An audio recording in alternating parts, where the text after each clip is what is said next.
What's up, guys? How challenging has it been this year for your D-line room and your coaching staff, just kind of all the injuries and kind of guys always filling in and moving around? No, it's the same. The season's exhausting whether you're healthy or not. But a lot of guys have stepped up to the opportunity, and there's been an extreme amount of growth over the past year, especially with a lot of guys, like I said, getting new opportunity or unexpected opportunity. But got a long way to go. We're only halfway through, and it's really just more opportunities for guys to continue to show that they belong in the league. How valuable is it to have Bryce Huff come back right before this LA Rams divisional matchup? Always, Bryce is a closer. When you're sitting there in the fourth quarter and you need to play, and you need it now, and the speed at which he can do it, having guys like that are invaluable. You have guys like Siegel and West who are getting some reps early in the year, and then injured guys come back and they're not getting as many. What's your kind of message to them in terms of what you want them to take away from the time that they did play, and then now when they're maybe kind of waiting their next opportunity? Yeah, they've got to be deliberate in everything they do. They've got some game time experience. Now it's working with the show team and making sure they're being deliberate with their techniques, their fundamentals, taking advantage of every rep in individual drills throughout practice, their one-on-ones, the reps that they do get in team, so they're not just on the bench, they're still getting those reps. And those are special teams locking in on that and making sure that they're being deliberate in that regard. But, their job is to be a pro regardless of whether they're playing or not, and to continually put themselves in position to be available and effective when their time comes up again. Can that be helpful for them to maybe take a little step back? People talk about the rookie wall and things like that. Can it take a little step back and review what they did, actually having those reps, and then? I think it's valuable. They've got the experience of playing in a few games, and now they can see another guy go and do it, especially if it's a veteran who knows how to play the game. Sometimes it's not helpful, but in this case, I do think it is beneficial for those guys. What makes Matthew Stafford a big challenge compared to other elite quarterbacks? Man, I mean, he still slings it his arm talent is still ridiculous. He sees the game extremely well. He's decisive. He doesn't turn the ball over. He hardly puts it in harm's way. He's just a challenge. He's a coach on the field who happens to be able to throw a football at a pretty elite clip. So he's a challenge, and then you mix it in with their scheme and the way the weapons he has from the back to his receiving core, and then Sean and the way they call it. It just makes it a tremendous challenge all the way across the board. This defense, in years past, has obviously had a big vocal leader in Fred. There's been enforcers like Dre. Without those guys here, who kind of steps or who's surfacing in those roles that you're kind of seeing? That's the exciting part. I mentioned it a couple weeks ago. When we were here at 17 and 18, I was like, well, who's going to be next? I mean, you saw this little skinny linebacker named Fred Warner. No one expected it to be him, and Jimmy Ward and Tart and Buckner and Armstead. All those guys were so young. K'Waun Williams was young, and they all rose to the occasion and made a name for themselves. So this group, being as young as it is, I wish I could tell you. I have an idea, but I'm excited for everybody to take advantage of their opportunity and to evolve into the player that we all know they're capable of. Would Fred be offended if he heard you call him skinny? He was tiny. Just go watch that first clip of his rookie year. He looked like a safety playing middle linebacker. It's talked a lot about. Sorry. What's the balance you have to find between what you did in Houston with a lot of blitzes, and you've got a young defense, and kind of what you did last week versus New York? Every game plan's different. We tried to be aggressive with Houston, and it didn't quite work out. And we tried to do our best to make the rookie play quarterback, and it worked out. And like I said, some days will be good, some days not so much. And this game plan is going to be specific to the Rams and Stafford and what we got to get done in that regard. But and they're going to challenge you. Schematically, they're a tremendous challenge. It's a big time cat and mouse game. But we're going to do the best we can to put together the best game plan for that particular team, but also always toe the line of what our guys are capable of executing, and then we're going to roll it out on Sunday and evaluate on Monday. Not that long ago. Go ahead, Jim. Seeing them develop and kind of take on those roles where it's different stuff that they have to do out there and more. Yeah, you're like I said, we're always going to push the envelope. Like I said, I wish I can get Houston back because I felt like I probably nudged it a little bit too far. Last week, I thought they did a great job executing the defense. Up until those last two drives, I thought we played a really solid game, clean game.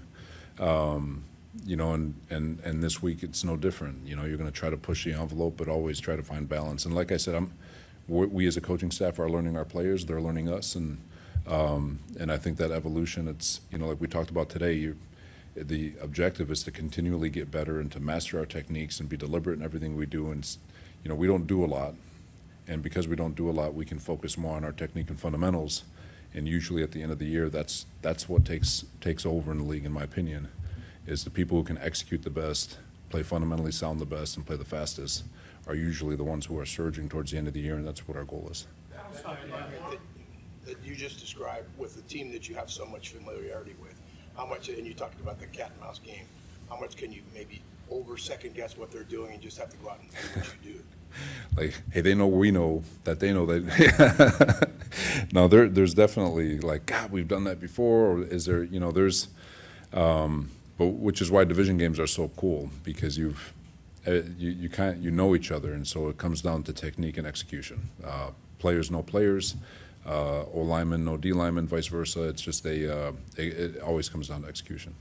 Robert, the Rams are using a lot of 13 personnel and probably to try to run the ball. What does it look like? And, you know, without giving away the game plan, I mean, how do you match up with the bigger bodies? We feel like we match up pretty well against any personnel grouping we get.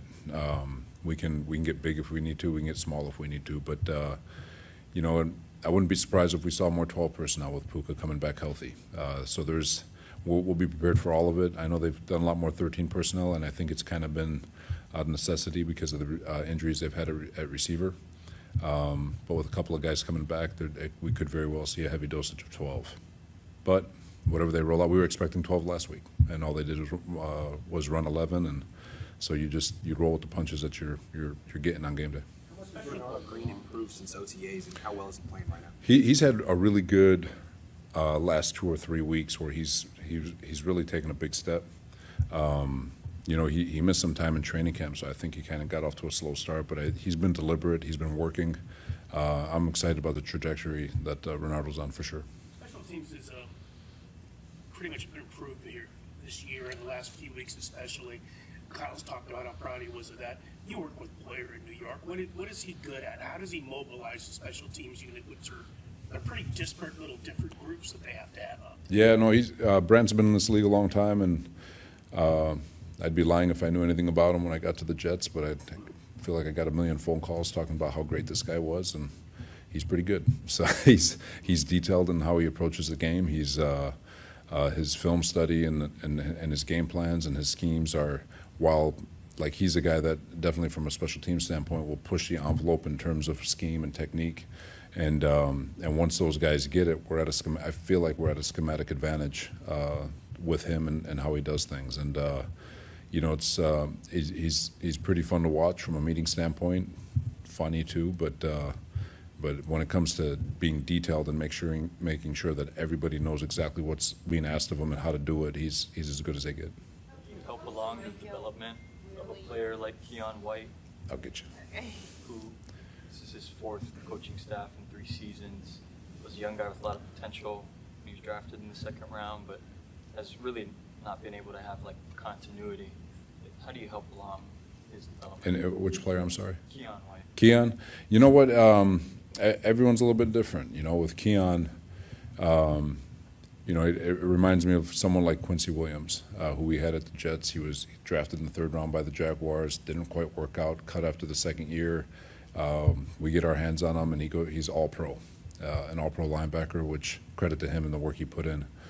And so sometimes it just takes being in the right situation with the right staff, and it's not one staff being better than the other. It's just a matter of just that connection. And so with Keon being in this situation, we feel great about his skill set. We know exactly what that skill set looks like and how it fits for us and what we do. And I know he's excited about it. And I think with everyone being so excited about what he's capable of, I feel like whatever he's capable of in the NFL, I think he's going to be able to show it here. Watching Mike Hill kind of grow throughout the season, Kyle Shanahan on Monday kind of spoke about how much growth he was kind of getting to. and now it's kind of sad that he won't be able to, see that through. Have you had conversations with Michael about, how this could impact his career and what to do to respond? And if so, how have those conversations gone? Not yet, but once he's done through his process of getting the surgery and getting back into rehab and all that, and I get a chance to sit down with him, it's definitely something that I'll have a conversation with him on. The good news, but bad news is he's also got players like Nick Bosa to lean on who are going through the same thing that he is with regards to recovery. He has Mustafa from last year going through that recovery. The good news for Michael, he's built the right way. He's made of the right stuff. There's no doubt in my mind that he's going to come back next year as good as he was this year and continue to improve as he develops as a player. All right, thank you guys. I'm good. All right. Getting ready for Head Knocker 2.0. The first game was a true head knocker. You guys couldn't run it, but stayed with the run, and it was like 2.2 a carry, but over 30 carries. Yeah, that was, I think we had like 88 plays in the game. When we have that many plays and it was like 33 runs, it's just because we were able to stay on the field, convert third downs. We weren't getting a lot out of the runs, but we were able to keep calling them, and that's kind of why we were able to do that. But expect the same kind of game.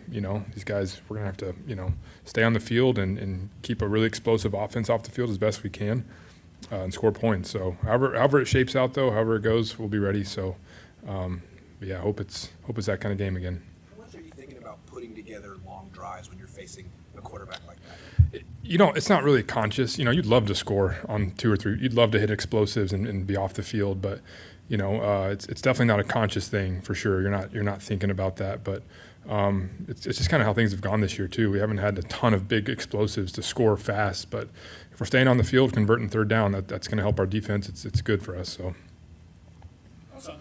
Brian Robinson been with his role. I mean, he's not obviously Christian's going to get the bulk of the work. Brian has never had this few carries at this point in the season before, and he's even returning kicks, which he's never done before. So how has he helped? How has he been through all that? He's been awesome. Brian's a pro, and he's been nothing but a great teammate, a humble leader for our guys in the locker room. And when he's getting his opportunities, he stepped up and played really well. I was really happy for him on Sunday that he actually got to kind of see the benefits of that, getting in the end zone. He's had 2 big kick returns 2 weeks in a row. Brian is ready when his number's called. And that's what a pro is. And I'm sure for him he'd love to be out there more, but he knows Christian's our number 1 back, and he's gone in there and played good. And Brian just keeps staying ready. His time, if the time comes and Christian's got to come out or whatever he needs, he's ready to step up. And so, real happy with Brian. Real happy he's part of our team. He's been a great teammate. Running as strong as he has all year. I mean, it has the limited amount of carries kept him pretty fresh. I mean, Yeah, probably. I mean, he's fresh. He practices really well, and you can see he's ready. He's fresh. That's the kind of runner he is, though. I think he also is getting more comfortable with our offense week to week. He's very comfortable, but just seeing the holes, knowing his tracks a little bit more confidently. Probably playing a little bit more fast because of that. But he just gets better every week. So we love where he's at. Christian as long as you have now. What have you observed about him that makes him such a good pass catcher out of the backfield and route runner? I mean, it just starts with his attention to detail. The way he approaches route running, it's very much like a receiver. He has a plan on every route, how he's going to get open. He's one of those guys who is incredibly instinctual once the ball touches his hands. He knows, how to drop step, how to turn and get yak. I mean, he's got great hands to do that. He can catch it and get vertical. And he's a guy who really studies route running, and he thinks about the route, and he's not just going out there and doing what's on paper. He has a plan. So it comes down to his preparation and how much he works at it. And this just makes him a really unique talent for us out of the backfield. Do you think when you watch the tape in that regard where you're like, I've never seen a running back do this before, like do you find yourself saying like this is different? Yeah, I think he's different from most guys. I mean, obviously he is. There's been I've seen great backs great route runners and guys who can do a lot of stuff, but Christian just his consistency with it, the way he can just do it every week. And then the way he can do simple things really effectively too, where he's just running a check option over the ball, which is a really routine thing, but the way he can separate and use his hands and get yak with that stuff, it's really cool. When you look at how the Rams defend 3rd and long, does that just put more, I don't want to say pressure, but importance on not falling behind the chains on first and second down? Big time. I think they're number one in the league once the team gets behind the chains of getting off the field. That's every week. You always want to emphasize staying ahead of the chains, but this team, they go into attack mode when it's second long, third and long, and they're really hard to block and they're really hard to sustain drives. So obviously it's every week we go into every week saying we got to get ahead of the chains. We got to be efficient on first, second down, but it's a huge deal with this defense because it's where they thrive when they get you in those situations. Having another Offensive Player of the Year caliber campaign, he's also getting a lot of touches again. Yep. When he enters, this age 29, he's getting close to 30. As a running back, was there ever a concern about his workload and trying to lighten it, or if he's healthy, like you're just gonna give him the ball? I feel like we've talked about this a lot with him, and you got to try to balance it. You have to balance a player who does not want to come off the field and who is our leader and who, is a huge part of our offensive production. Okay, and then you want to balance that out with keeping a guy healthy and taking care of him and getting other guys opportunities. So it's something we're always thinking about, something we're always trying to balance out. But at the end of the day, he's a great player, he's an elite player, and he wants to be on the field. And so it's hard to convince those guys that they need to be out of the game. So, but it's always something that's on our mind, and we just always try to balance it out. Make an impact even when he doesn't get the ball? Like when he goes in motion, can you see what that does to a defense? For sure, absolutely. You can see when team plays man what their plans are for Christian. Are they going to double him? Are they going to put a safety on him? It's always something we're paying attention to as we go into games. People's eyes are on him, and you like to see as games go on, how is that affecting the rest of the defense? Does that make them vulnerable somewhere else? So, for sure. How does Shula use Quentin Lake in this defense? He's a really smart player. I mean, you can tell they put a lot on him in terms of that nickel position and playing safety and base, and he's all over the field. With all the coverages they play, he's incredibly detailed with his technique, with everything they ask him to do. When he plays man coverage, he's a really good coverage guy. So he's one of the most impressive players we've seen, just in terms of how smart of a player he is, how instinctive he is. And to me, he's one of the leaders of that group, just because he kind of gets things going and he gets guys lined up back there, and he's tough to go against. So. What led you guys to land on Adrian Martinez as the third quarterback? You guys had Mordecai in at one point, brought in Carter, and then. The guys in training camp, they had injuries at the end of camp. Didn't make the team, and then when Brock got hurt, we needed a third guy, and we. He's one who tried out. We were real impressed with him. We loved his preseason tape from this year and the past couple of years, and you don't really know that much about those guys till you get them here and you get to see him in your room. And man, he's been impressive. I mean, we think we got a good one in him. So just happy that we kind of lucked into him. How did Burford look? I know he gave up the one sack, but overall, how did you grade out his film? He played good. For the first game back, I thought he played solid. He played very aggressive, and he played fast, and he played hard. He didn't play with any hesitation. That was really cool to see. Are there things he can clean up? Yes. Like he's the detail is always something we're working on, but I was really happy with how he came back and the mindset he played with, and just got to keep practicing and keep pushing him, getting better. Martinez hasn't played much in the NFL. Like, what are his strengths as you guys see it day in, day out in practice? He's really smart. I think we had a week where Mac was banged up, Brock was obviously banged up, and he took a lot of reps and he didn't miss anything. He was on it. He's a guy who can absorb the game plan and just be comfortable with it without getting a lot of reps. He's a really good athlete, natural thrower. Just kind of things we look for. Jones has had obviously a really good year. You didn't know him though before he got here. Mm-hmm. How impressed are you with his ability to lead on a team where he's not the starting quarterback? Really impressed. To see a guy comes in here and they're not aggressively leading at first. They're getting to know guys. They're getting a feel for our culture and kind of where his role is. And he did that. He didn't step in and start demanding things, and he wasn't this kind of rah-rah guy. But as he's been on the field more and the way he's played, you can see him he gets more confident around his teammates. His teammates start to kind of take to him more as a leader, and he just kind of has a natural leadership to him. And it comes out in just how he plays. He doesn't force it. So it's been cool to see. Appreciate it, guys. Thanks.